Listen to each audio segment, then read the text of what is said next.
OC সাহেব, শুনলাম 5 তারিখের পর থেকে নাকি কোনো পুলিশ সদস্যই চাকরিতে জয়েন করতেছে না, ডিউটিতে আসতেছে না।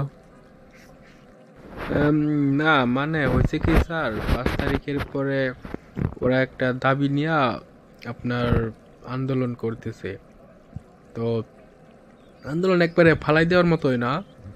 তো আপনি শিক্ষিত মানুষ, আপনি ভালো বোঝেন কি করবেন। এবং সাথে সাথে রাষ্ট্রীয় দায়িত্ব অবহেলার কারণে তাহাদেরকে মামলা দেওয়া হবে।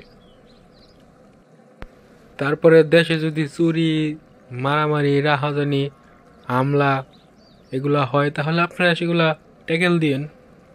জমি দখলের অভিযোগ আছে, মানুষ বিনা কারণে ধরে এনে পিটানের অভিযোগ আছে, চান্দা নেওয়ার অভিযোগ আছে। এগুলো স্যার, যাদের নামে অভিযোগ তারাই তো এখন থানায় আসতেছে না, ডিউটিতে জয়েন করতেছে না।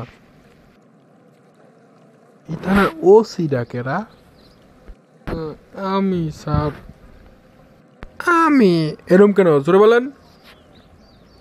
আমি স্যার